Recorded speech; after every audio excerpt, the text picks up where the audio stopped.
Hello guys, Soulhood here. Today I'm bringing you a very cool setup I stumbled onto after browsing PoE Ninja and digging through a few profiles that I use in this exact combo on the Ritualist Ascendancy. This isn't a full deep dive, it's a real world showcase on what the setup can do and how to run it without going insane. I'll drop the POB for my exact version in the description so you can inspect every socket and start yourself. First of all, a little needed disclaimer, actually even better. First, a huge shout out to the folks who pieced this together originally, absolutely galaxy brain stuff. Also worth knowing, this is not a league starter and it does require you to understand a few PoE 2 mechanics. It's playable on a budget, which is what I'm showing in this setup, but it's scaled hard with more currency. Oh, when I say on a budget, I'm still talking about 20-25 divine at least, so it's not super cheap. This build is one of the coolest in my opinion, not because of insane damage or tankiness, that's not what characterizes it, but because of the amount of interaction needed and applied to make it work, the essence of what PoE should be. So to sum up, do not copy paste this if you don't know what you are doing, otherwise you will find yourself with a scuffed character that can't even flicker around properly and probably will die the moment he's surrounded by a few more mobs. Alright, what's the point of the build? We want a ridiculous amount of power charges where we can spam flicker strike and pinball through maps. Everything in this setup exists to manufacture charges on demand and then recycle harder defense so the self-hit mechanics doesn't delete us. Core loop, the simple version. We use Scold Bridle helmet, and every time we use a skill we take a tiny physical portion of damage as self-hit based on how much mana we spend on that skill. Then we allocate or annoy somewhere Catalysis, so 5% of that physical damage taken became a random element. That means a steady drizzle of that damage is lightning damage. Valako's Roar, Topaz Charm, says when we take lightning damage, this charm is used. And on use we gain a frenzy charges, and plus 25% lightning resistance, which will be important later. We take the resonance keystone, so the frenzy charges we would gain are converting into power charges. And at the same time we wear Serpent Egg Amulet, which says when we gain a charges, we also gain an additional charge of the same type.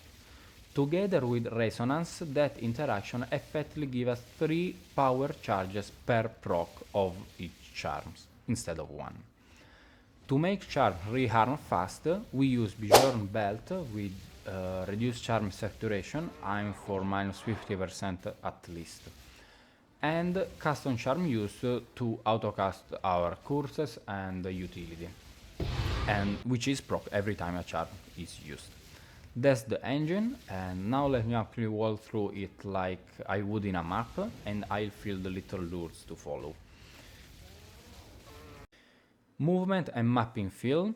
I basically treat Tempest Flurry as my main movement button. Instead of walking, I stutter step with it, press Flurry, spend some mana, that ping the helmet, which give me the tiny little self-hit through Catalysis, which fire the charms, which feeds me more power charges.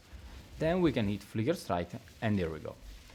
If Flicker even sticks or we are boxed somewhere, we can tap Falling Thunder as a cleanup escape, and it's great when we are surrounded or down on charges, or and in general that interaction is gonna be used mostly at the beginning, but once we learn how to play the build, it's gonna be always less used. The build is actually very squishy at first. You need to tune survivability around Ghost Dance, stack evasion, keep Ghost Trap rolling, and as long as we hit ourselves are below what Ghost Dance refills the energy shield bars should stay top most of the time. This is why the build feels fine once you learn the pacing, and terrible if you just face tank mobs. Light resistance tuning, which is the thing I was talking before. Valako's lore gives us plus 25 light resistances while it's active. The tiny self-hit that end up below 1 damage after resistance doesn't count as we take lightning damage, so the charm wouldn't work. the solution to that is keep our base light resistances around 20%. So even if the charm is active and we go above 45%, that tiny fraction of damage we take is enough to fire the charm again. The initial question I ran into when I was trying to setting things up to make this build work was why we can actually just use power charges charm, Breath of the Mountain, if I'm right.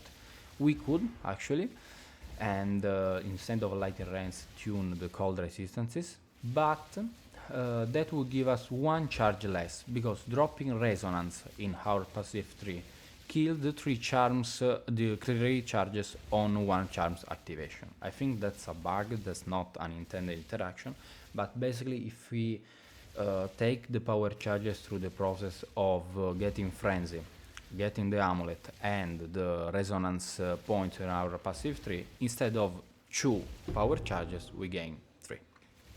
Then we have to specify why Ritualist. The main and simple reason is Mind Phylacteries. It's the only source in the game that allow our charm to be activated without charges by sacrificing mana, which leads us to another important jewel socket, Heart of the Well. On that jewel we want as much recovery, mana recovery as possible on charm use to sustain the mana cost of the ritualistic knob. Then we also need freeze immunity. That's another important factor to consider. Since we also take an insanely high frequency amount of cold damage because of the self-hit loop, we absolutely need freeze immunity so we don't become a statue of ice. The tech used here is to get reduced freeze duration to 100%. Allocating a timeless jewel here, as you can see, and then get the remaining 60% on our boots. Now, 100% reduced freeze duration effectively means freeze immunity. Then we can finally talk about how I actually play a map. We can enter the map, tap Tempest Flurry to start the engine, so we get the amount of power charge you need, trigger the buffs, get some more power charge, and then we can start flickering around the map. Staggering the palm also is great for mapping. If flicker stop, falling thunder is great to clear the ring around me, then we can go back to flicker. The cursed autocast setup is not something we can have to be worried about. It's gonna be autocasted. Other important quick note I don't want you to miss: remember to aim for minus 50% charm effect duration at least, and remember lighting resistance to be around 20%, so that when charm is gonna be active it's around 45. Freeze immunity, so stack reduced freeze duration on boots and jewel. Also the little advantage is that this setup does not require any fancy weapon, it's gonna be completely unarmed. So at least we have to don't have to worry about weapon, and except the first hour to feel awkward. Once you catch the timing, it's gonna be pure dopamine. I guess that's it for the showcase. Again, this isn't the strongest build in the world, and yes, it can be fragile if you ignore the dodge and spacing or botch your resistance tuning, but from a mechanic point of view, the thing is just beautiful. Guys, if you enjoyed this, drop a like. I noticed a bunch of views coming from non-subscribers, which is super cool. That means the content is reaching a lot of different people out there. So helping reach even more, subscribe and support this journey. The more we are, the easier it will be to create a solid community. PoE link is in the description, so you can inspect my exact budget setup. Thanks a lot for watching. If you have any kind of question or improvement, actually, I may have not catch entirely the concept behind that setup, just let me know. I'll see you in the next one.